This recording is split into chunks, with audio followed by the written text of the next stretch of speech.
Hello, dear friends. I hope you all are in pink of your health.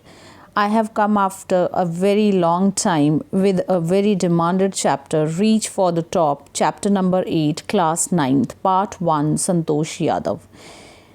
I have already posted it in the community section that I was pretty busy with the checking of the board exams of class 10th and 12th, then of the exams of my own school, class 8th DAV. Still, we are going to school. We have not started with the winter vacation yet. For 2 more days, we'll be going to school, and after that, we'll be starting with that. So, I'll try to cover as many videos as I can in this winter break. Okay, please bear with me. Okay, so let's start with this video. Reach for the Top, part 1, Santosh Yadav.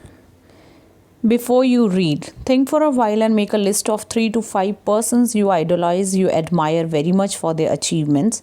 Your idols may be from any sphere of life, sports, medicine, media, art and culture. It means कि आपको अपने जहन में, अपने दिमाग में 3-4 ऐसे लोगों के बारे में सोचना है जिनको आप बहुत ज़्यादा पसंद करते हो, उनको आइडलाइज होता है। आइडॉल का मतलब होता है मूर्ति, ठीक है। तो यहाँ इसका मतलब ये नहीं कि आप उसकी मूर्ति बनाना चाहते हो, लेकिन जिनकी छवि आपके दिमाग में बनी हुई है, इमेज बनी हुई है, आप उनके जैसा बनना चाहते हो, उनके नक्शे कदम पे ज़िंदगी में चलना चाहते हो, उन्हें बहुत पसंद करते हो, ठीक है। अब ऐसे पर्सन को आप हो सकता है उसकी फ़िज़िकल लुक्स के लिए पसंद करते हो, या उसकी अचीवमेंट्स बहुत अच्छी हैं इसलिए पसंद करते हो।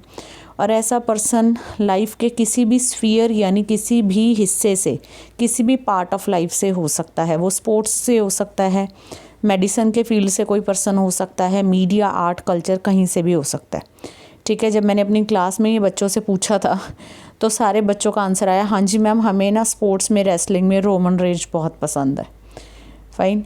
तो फिर मतलब इट्स जस्ट एन एग्जांपल। जब क्लास में डिस्कशन हुई तब बच्चों ने ये नाम लिया, या फिर बच्चों ने सेलिब्रिटीज़ के नाम ले दिए, ठीक है।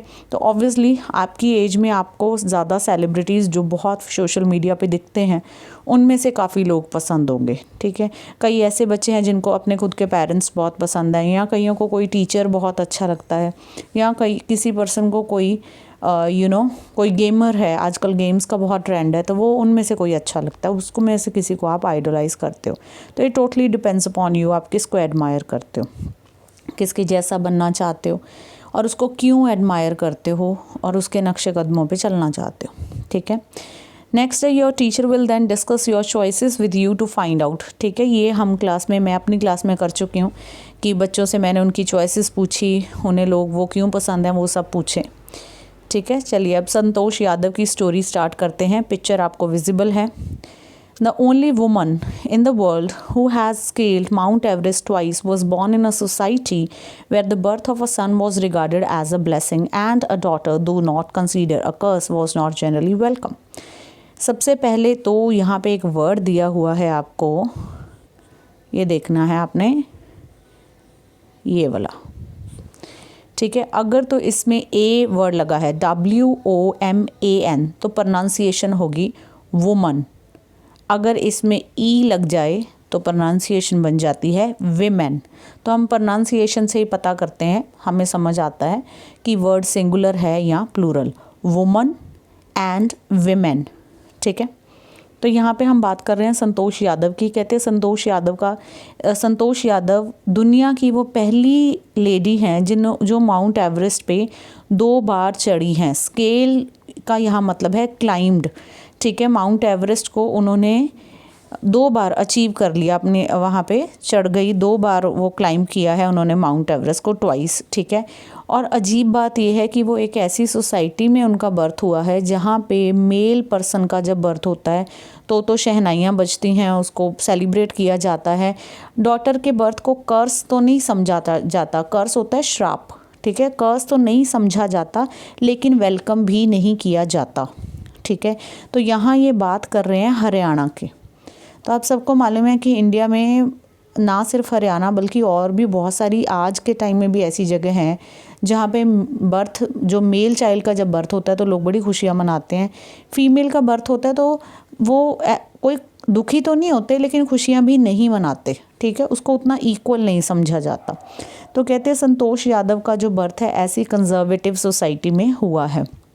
और जब उनकी मदर संतोष यादव को एक्सपेक्ट कर रही थी, एक्सपेक्ट मीन्स उनका जब बर्थ होने वाला था, ठीक है, संतोष यादव जब वूम में थी, उस टाइम क्या होता है कि एक travelling a holy man giving her his blessings. अब एक होली मैन यानी कि एक संत होते हैं जो ट्रैवल कर रहे होते हैं, ठीक है, holy man is sent, travel कर रहे होते हैं, तो वो क्या करते हैं, वो उसकी मदर को मिलते हैं और उसकी मदर को, संतोष यादव की मदर को ब्लेसिंग्स देते हैं कि भगवान तुम्हें एक प्यारा सा बेटा दे। But to everyone's surprise, the unborn child's grandmother, who was standing close by, told him that they did not want a son.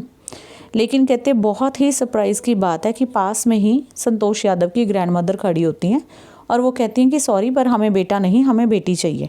अब इस बात से सब लोग हैरान हो जाते हैं क्योंकि वो इस तरह की सोसाइटी में होते हैं जहाँ पे बेटों का पैदा होना क्या है, एक ब्लेसिंग्स माना जाता है, ठीक है। बेटी को कर्स तो नहीं माना जाता पर बोझ तो माना ही जाता है कि भाई इसकी शादी करनी है, इसको इसके घर भेजना है, ये एक रिस्पॉन्सिबिलिटी है, ठीक है, इस तरह से माना जाता है। तो सब बड़े हैरान होते हैं कि एक संत महात्मा ने इतना अच्छा वरदान दिया है कि तुम्हारे घर बेटा हो, और जो ग्रैंड मदर है वो कह रही है नहीं हमें बेटी चाहिए।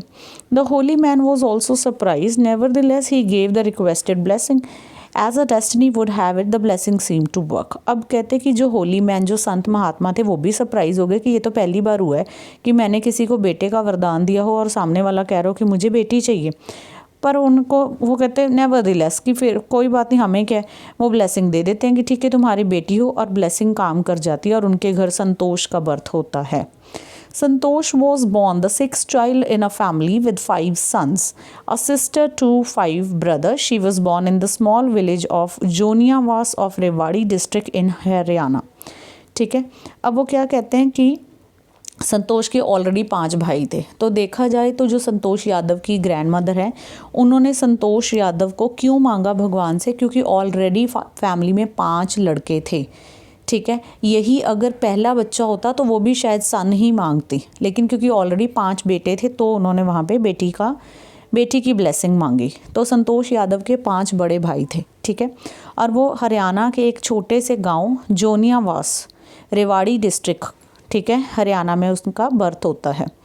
The girl was given the name Santosh which means contentment, ठीक है। कंटेंटमेंट का मीनिंग होता है सेटिस्फैक्शन हो जाना, संतोष हो जाना, ठीक है, दैट इज़ कंटेंटमेंट। फाइन, ये वर्ड दिया, ये आपको यहाँ पे वर्ड एक दे रखा है इन्होंने, कंटेंटमेंट, ठीक है।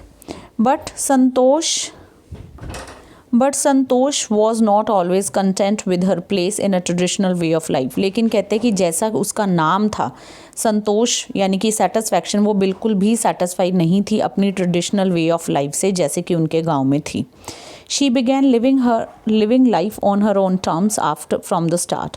Where other girls wore traditional Indian dresses, Santosh preferred shorts. Looking back, she says now, from the very beginning, I was quite determined that if I chose a correct and a rational path, the others around me had to change, not me.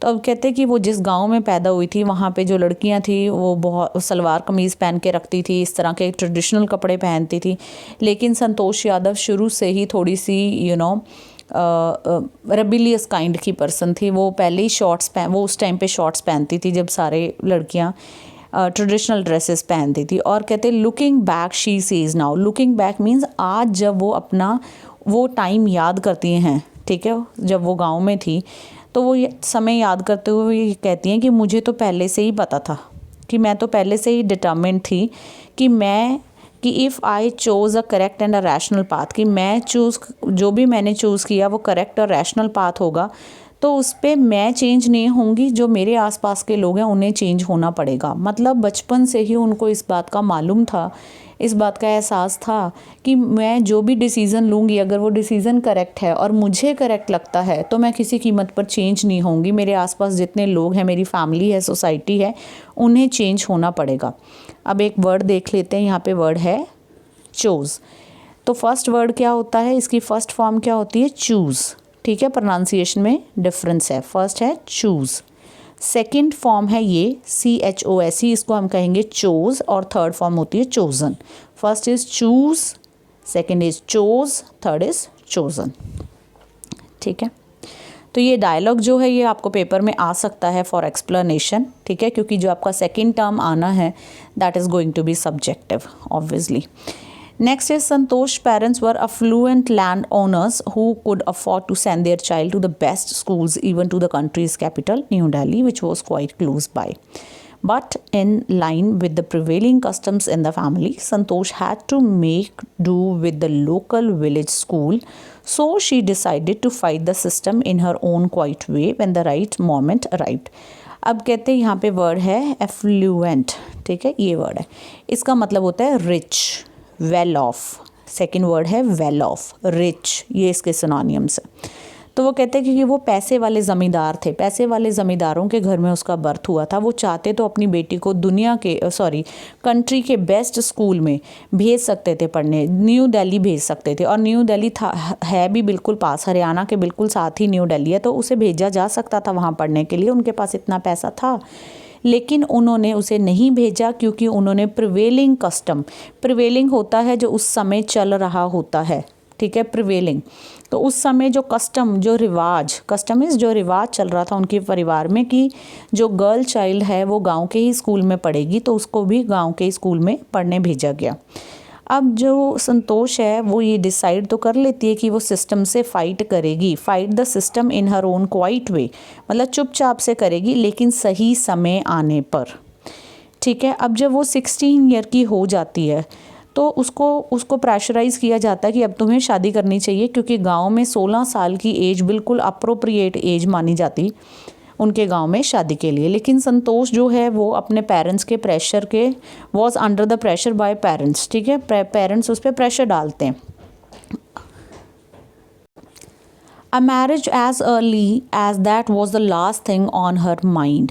अब कहते इतनी जल्दी शादी हो जाना 16 की as में, तो ये तो संतोष यादव के दिमाग में सबसे आखिरी चीज़ थी कि अगर मैं कुछ भी नहीं कर पाती हूँ लाइफ में तो एट द एंड क्या बचता है कि चलो मैरिज कर देंगे फैमिली वाले। ठीक है, लेकिन वो अपने पेरेंट्स को क्या करती है, थ्रेटन्ड। ठीक है, पेरेंट्स को थ्रेटन्ड यानी कि उनको धमकी देना। ठीक है, डराना धमकाना पेरेंट्स को इनडायरेक्ट वे में, मे बी इमोशनली उनको थ्रेटन करती है, डायरेक्ट थ्रेटन नहीं करती कि she would never marry if she did not get a proper education, कि वो कभी भी शादी नहीं करेगी अगर उसको प्रॉपर एजुकेशन ना मिली, अगर उसे पढ़ने दिया ना गया। ठीक है, और वो फिर फाइनली क्या करती है, वो घर छोड़ देती है और अपने आप को दिल्ली के एक स्कूल में एडमिशन करवा लेती है, एनरोल करवा लेती है खुद ही। ठीक है, पेरेंट्स के अगेंस्ट जाके। अब उसके पेरेंट्स जो हैं वो रिफ्यूज़ के लिए अनदर वर्ड होता है डिनाई, रिफ्यूज़ कर देते हैं कि वो एजुकेशन के लिए पे नहीं करेंगे। तो वो बड़ी पोलाइटली अपने पेरेंट्स को बता देती है कि अगर वो पे नहीं करेंगे तो वो क्या करेगी, वो पार्ट टाइम जॉब करेगी और अपने स्कूल की फ़ीस भर देगी। अब इस बात पे जो पेरेंट्स पहले रिलक्टेंट होते हैं उन्हें अग्री करना पड़ता है, उन्हें मानना पड़ता है। ठीक है, क्योंकि यहाँ पे संतोष यादव ने जैसे बोला कि जहाँ मुझे मालूम है मैं ठीक हूँ वहाँ बाकियों को चेंज होना पड़ेगा, तो उसके पेरेंट्स को चेंज होना पड़ा। ठीक है, wishing always to study a bit more and with her father slowly getting used to her urge for more education, Santosh passed the high school examination and went to Jaipur. अब कहते हैं संतोष की हमेशा ही ज़िद थी a bit more, थोड़ा सा और ज़्यादा, थोड़ा और पढ़ना है मुझे, थोड़ा और पढ़ना है। और उनकी ये जो अर्ज थी, ये जो कीन डिज़ायर थी, उसके आगे फैमिली को झुकना पड़ा, फादर को झुकना पड़ा। संतोष जो है हाई स्कूल एग्ज़ामिनेशन क्लियर करके जयपुर हायर स्टडी के लिए चली जाती है और वहाँ पे वो ज्वाइन करती है कौन सा कॉलेज, महारानी कॉलेज। ठीक है, एंड उनके हॉस्टल का नाम क्या है, कस्तूरबा हॉस्टल। ठीक है, जयपुर में। तो महारानी कॉलेज वो वहाँ ज्वाइन करती हैं। कस्तूरबा हॉस्टल में वो उन्हें कमरा मिलता है रहने के लिए, और कस्तूरबा हॉस्टल का जो कमरा होता है उसमें से जब वो विंडो में से बाहर देखती हैं तो उन्हें वहाँ नज़र आते हैं अरावली हिल्स। ये आपने एसएसटी में पढ़ा होगा, अरावली हिल्स। ठीक है, तो वो कहते हैं कि I used to watch villages from my room going up the hill and suddenly vanishing after a while. अब वो कहते हैं कि मैं जब अपने रूम के विंडो में से देखती थी तो वो पहाड़ों पे जो विलेजेस थे वो चढ़ते थे और फिर सडनली वहाँ से वैनिश यानी डिसअपीयर हो जाना, गायब हो जाते थे। ऑब्वियसली वो पहाड़ के दूसरी तरफ उतर जाते थे तो वो वहाँ से दिखना बंद हो जाते थे, लेकिन चढ़ते हुए नज़र आते थे। तो अब वन डे उन्होंने क्या डिसाइड किया संतोष यादव ने कि वो वहाँ जाएंगी एंड वो देखेंगी कि वो कहाँ चले जाते हैं, ठीक है, वो विलेजर्स गायब कहाँ हो जाते हैं। तो I found nobody except a few mountaineers. अब वो वहाँ चली जाती हैं, वहाँ जाके देखती हैं। सो जब वो वहाँ देखने जाती हैं तो उन्हें विलेजर्स तो नहीं मिलते, लेकिन कुछ माउंटेनियर्स मिल जाते हैं। वो उन माउंटेनियर्स से मिलती है। Asked I could join them to my pleasant surprise. अब वो उनसे पूछती है कि क्या मैं भी आपके साथ ज्वाइन कर सकती हूँ, मैं भी ट्रैकिंग कर सकती हूँ, मैं भी माउंटेनियरिंग कर सकती हूँ। तो वो बड़ी सरप्राइज होती हैं क्योंकि उनको आंसर मिलता है affirmative. There is a word affirmative which means yes, which means positive answer, ठीक है, अफर्मेटिव का ये मतलब होता है। तो उनको आंसर मिलता है येस और मोटिवेटेड मी। और ना सिर्फ उनको वो येस कहते हैं, माउंटेनियर्स उनको मोटिवेट करते हैं कि ठीक है तुम भी हमारे साथ ये माउंटेन क्लाइंबिंग का जो काम है वो करो, ये एक एक्टिविटी है, इसको एंजॉय करो, ठीक है। Then there was no looking back for this determined young girl. Very important line, ठीक है। कहते उसके बाद इस डिटर्मिन कौन होता है? पर्सन जो एक बार कोई फैसला लेता है तो फिर उसको बस करके ही दम लेता है, उसको हम कहते हैं डिटर्मिन, पक्के इरादे वाला जो पर्सन होता है। तो अब वो लड़की ने कहते इसके बाद पीछे मुड़ के कभी नहीं देखा। इसका ये मतलब नहीं है कि वो पहाड़ चढ़ रही है और उसने सचमुच पीछे मुड़ के नहीं देखा। इट मीन्स उसको लाइफ में अब पीछे दोबारा नहीं जाना पड़ा, दोबारा उसको पीछे की तरफ कदम नहीं लेने पड़े, क्योंकि उसको अपना एक टारगेट मिल गया कि this is what I want to be in my life, कि मुझे तो माउंटेनियर बनना है। उसको वो एम मिल गया लाइफ में, ठीक है, जो उसको अभी तक मिला नहीं था। तो उसने क्या किया, उसने कुछ मनी सेव की और कहाँ एनरोल किया अपने आप को। एनरोल मीन्स कहाँ पे एडमिशन ले लिया, Uttarkashi Nehru institute of mountaineering, ठीक है। तो Uttarkashi Nehru institute of mountaineering जो है वहाँ पे उन्होंने एक कोर्स ज्वाइन कर लिया क्लाइंबिंग का, माउंटेनरिंग का। My college semester in Jaipur was to end in April, but it ended on the 19th of May, and I was supposed to be in Uttarkashi on 21st, so I did not go back home. अब वो क्या कहते हैं कि मेरा जो semester ख़त्म होना था जयपुर में, जो वो डिग्री कर रही थी पहले, ठीक है, महारानी कॉलेज में, वो ख़त्म होना था अप्रैल में, लेकिन वो ख़त्म होता है 19th ऑफ मे को, थोड़ा लेट हो जाता है। और 21st ऑफ मे को उन्होंने जो उत्तरकाशी कॉलेज है जहाँ पे उन्होंने माउंटेनरिंग लर्न करनी है वो 21st को है, तो बीच में हार्डली 2 दिन है, ठीक है, 19, 20 एंड 21 एक ही दिन है, ठीक है। तो वो अपने घर वापस हरियाणा नहीं जा पाती और अपने पेरेंट्स को मिल नहीं पाती, तो फिर वो अपने फादर को एक अपॉलोजी लेटर लिखती हैं। अपॉलोजी होता है टू से सॉरी, उनको सॉरी कहने के लिए लेटर लिखती हैं कि मैं घर वापस नहीं आ पाई, कि मुझे डायरेक्टली कहाँ जाना पड़ा, उत्तरकाशी कॉलेज। तो यहाँ पे एक वर्ड दिया हुआ है head straight for, went, head straight for means directly वहाँ चले जाना, वेंट्स टूवर्ड्स फॉर ट्रेनिंग, ठीक है। हेड स्ट्रेट फॉर मीन्स वहाँ डायरेक्ट चले जाना, वो वापस अपने घर नहीं जा पाई कि एक बार पेरेंट्स से मिल लूँ या उनको बता दूँ, तो वो नहीं पॉसिबल हो पाया क्योंकि बीच में टाइम का गैप सिर्फ 1 डे का था। उसके बाद क्या होता है, thereafter Santosh went on an expedition every year. Expedition भी हम जर्नी को ही बोलते हैं, लेकिन एक्सपेडिशन एक ऐसी जर्नी होती है जहाँ पे हम कुछ डिस्कवर करते हैं, कुछ सीखते हैं, ठीक है, जैसे ट्रैकिंग वगैरह या बंजी जंपिंग है या कोई चीज़ हमने डिस्कवर करनी है। ये प्लेजर ट्रिप्स नहीं होते हैं, ठीक है। Expedition is another word for some adventurous journey we can say, especially जहाँ पे हम कुछ लर्न करते हैं या डिस्कवर करते हैं। तो हर क्लाइंबिंग स्किल्स मैच्योर्ड रैपिडली। अब जब वो वहाँ जाती है, एवरी ईयर एक्सपेडिशन पे जाती है, माउंटेनरिंग पे जाती है, तो उसके क्लाइंबिंग स्किल्स जो हैं बहुत जल्दी मैच्योर यानी कि अच्छे हो जाते हैं, बहुत जल्दी हाई लेवल पे वो पहुँच जाती है। She developed a remarkable resistance to cold and the altitude.